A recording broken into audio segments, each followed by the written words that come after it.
नमस्कार दोस्तों। आज हम क्लास 9th का पहला चैप्टर नंबर सिस्टम जिसमें हम एक्सरसाइज करने वाले हैं। इससे पहले हम पार्ट 1 और पार्ट 2 पढ़ चुके हैं।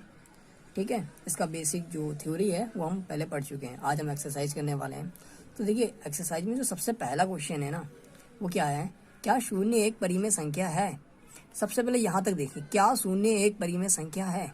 मैंने आपको परिमेय संख्या वाला जब चैप्टर पढ़ाया था तो मैंने आपको क्या बताया था कि कोई भी संख्या परिमेय संख्या तब होगी जब वो इन दोनों शर्तों को पूरा करती हो।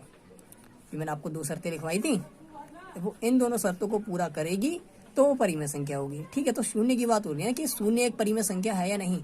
तो सबसे पहले तो हम पहली शर्त देखेंगे ना कि पहली शर्त में क्या शून्य को पी बट्टे क्यू के रूप में लिख सकते हैं या नहीं लिख सकते हैं। सबसे पहले तो यही देखेंगे ना कि पी बट्टे क्यू के रूप में लिखेंगे या नहीं लिखेंगे।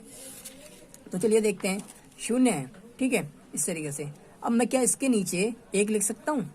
हाँ भाई, एक तो लिख सकता हूँ। मैंने बताया था आपको, हर संख्या के नीचे एक लिखा जा सकता है। ठीक है, तो लो पी बट्टे क्यू के रूप में तो हो गई, यानी अगर मैं इसे पी मान लूँ और इसे क्यू मान लूँ तो भाई पी बट्टे क्यू के रूप में तो हो गई। अच्छा, दूसरी शर्त भी तो देखनी जरूरी है ना। परिमेय संख्या तब भी होगी जब दोनों शर्तें पूरी होती हैं। पहली शर्त तो पूरी हो गई, पी बट्टे क्यू के रूप में हो गई।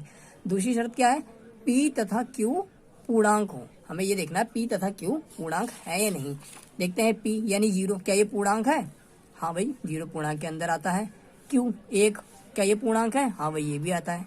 यानी दोनों की दोनों शर्तें हमारी पूरी हो रही हैं। पी बट्टे क्यू के रूप में भी हो गई, पी तथा क्यू पूर्णांक भी हो गए। ठीक है, तो हम कह सकते हैं कि 0 एक परिमेय संख्या है। ठीक है, यहाँ तक बात समझ में आई? यहाँ तक तो हो गया हमारा क्लियर कि हमारी शून्य एक परिमेय संख्या है। अब बात आती है, क्या आप इसे पी बट्टे क्यू के रूप में लिख सकते हैं? हाँ बिल्कुल लिख सकते हैं। अभी मैंने बताया आपको, लिख सकते हैं भाई। 0 के नीचे एक लगा सकते हैं ना, लिख सकते हैं। पी तथा क्यू पूर्णांक है, यहाँ तो पहले बोल दिया पी तथा क्यू पूर्णांक है। ठीक है, और क्यू नॉट इक्वल टू 0। ठीक है, तो यहाँ तक आपको समझ में आ गया होगा। अच्छा, अब हम इसके अगले प्रश्न की तरफ चलते हैं। ये अगला प्रश्न है हमारा, 3 और 4 के बीच में 6 परिमेय संख्या बताओ।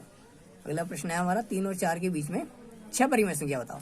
देखिए, 6 पूछा है ना, तो आप क्या करिए, 6 में 1 जोड़ दीजिए। ज्यादा कुछ मत कीजिए, 6 में 1 जोड़ दीजिए बस। ठीक है, कितना हो गया? 7 हो गया। ठीक है, अब ध्यान से सुनना मैं क्या करूंगा, देखो ध्यान से देखना मैं क्या करूंगा। यहाँ तो हो गया 7, समझ में आ गया होगा। बस कुछ नहीं करना, 6 पूछी है तो हमें 1 ज्यादा ही जोड़ देनी है, 7 हो गया। अब देखिए, 3 इधर लिखना है आपको, ठीक है, 4 इधर लिखना है। 7 है ना, आपने क्या करना है, आपने 7 को ऊपर से गुणा कर देना है ऐसे, और नीचे भी 7 से गुणा कर देना है। समझ गए यहाँ तक? ऐसे ही आपने इधर करना है, 7 से ऊपर नीचे गुणा करना है और 7 को इस तरीके से नीचे करना है गुणा। ठीक है, इसके नीचे 1 मान लीजिए, 1 तो होते हैं ना हर किसी नंबर के नीचे। तो कितना हो गया ये? 7 तियां 21/7। यहाँ पे देखिए 21/7 हो गया। गुणा करने के बाद ये कितना होगा? 7 चौक 28 हो गया, 28/7। ध्यान रखना, जब भी बीच में अगर गुणा का साइन हो तो सीधे सीधे गुणा होती है। 4 की 7 से, 7 की 1 से। समझ गए? अच्छा, अब इसके नीचे, इसके बीच में नंबर लिख सकते हो आप। 21/7 के बीच में और क्या क्या नंबर हो सकते हैं, देखो जरा। 22/7 होगा नहीं होगा? अरे भाई ध्यान से देखो, 22/7 होगा नहीं होगा? 21 और एक 22/7 लिख सकते हैं इसको। ठीक है, ऐसे ही 23/7, ऐसे ही 24/7, ऐसे ही 25/7 लिख सकते हैं, ऐसे ही 26/7, ऐसे ही 27/7। ठीक है, तो 1 2 3 4 5 6 अपने आप 6 परिमेय संख्या निकल आई। यहां तक बात समझ में आई? अच्छा, अब हम इसके अगले प्रश्न की तरफ चलते हैं। ठीक है, इसमें सेम है। हमें क्या पूछा है? 5। देखिए, मैंने क्या पूछा था, ऊपर वाले में क्या था, मुझसे 6 पूछी थी, तो मैंने क्या करा था, 6 में 1 प्लस कर दिया था। ऐसे ही मुझे क्या करना है, यहाँ पे मुझे 5 पूछी है। ठीक है, इस बात को समझना। मुझे यहाँ पे क्या पूछी है? 5 परिमेय संख्या पूछी है, तो मैं क्या करूंगा, 5 में 1 प्लस कर दूंगा। कितना हो गया? 6 हो जाएगा, राइट। अब मुझे क्या करना है, सेम जैसे मैंने क्या करा, 3/5 इधर लिखूंगा मैं, ध्यान से समझना, और 4/5 इधर लिखूंगा। इस बात का ध्यान देना, बेस सेम होना चाहिए। ठीक है, नहीं हो तो आप एलसीएम लेके कर लेना बाद में, उसका भी बताऊंगा कैसे होता है। ठीक है, तो यहाँ पर यहाँ तक समझ में आया, 5 में 1 जोड़ देना है। ठीक है, जितनी पूछी जाती है उसमें 1 जोड़ देना है आपको। ठीक है, यहाँ पर समझ में आ गया आपको? अब क्या करना है, हमें क्या करना है, 6 है ना, 6 से मैंने क्या बताया था आपको, ऊपर नीचे मल्टीप्लाई करनी है। कुछ नहीं करना है, बस ऊपर नीचे आपको क्या करनी है, मल्टीप्लाई कर देनी है। ठीक है, तो कितना मल्टीप्लाई कर दूंगा मैं, 6/6, भाई ऊपर नीचे 6 से मल्टीप्लाई करनी है ना, मैंने ऊपर नीचे 6 से मल्टीप्लाई कर दी, इधर भी इधर भी इधर भी इधर भी, कितना हो गया 6 3 18 और 6 पंजे 30। यहाँ तक समझ में आया।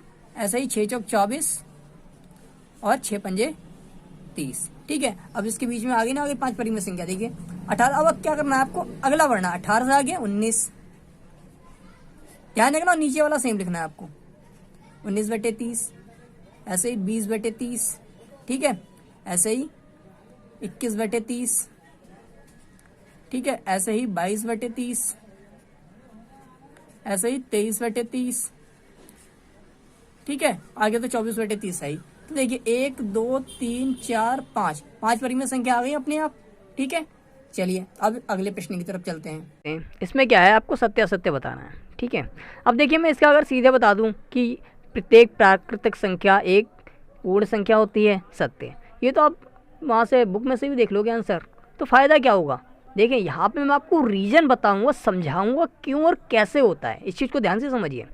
यहाँ पे भाई अगर आपको आंसर ही देखना है तो आप क्या करिए, गाइड उठा के देख लीजिए, आपको आंसर मिल जाएगा। समझ में तो नहीं आएगा ना, आप यहाँ पे समझिए कैसे। देखिए प्रत्येक प्राकृतिक संख्या एक पूर्ण संख्या होती है नहीं होती, इसका मतलब समझिए, प्रत्येक प्राकृतिक संख्या एक पूर्ण संख्या होती है। इसका मतलब ये है कि क्या सभी प्राकृतिक संख्या पूर्ण संख्या के अंदर आती हैं या नहीं। इसका मतलब ये है कि सभी प्राकृतिक संख्याएं, यानी प्रत्येक प्राकृतिक संख्या क्या पूर्ण संख्या में आती है या नहीं आती है। तो हम देखेंगे ये हमारी सारी प्राकृतिक संख्याएं हुई।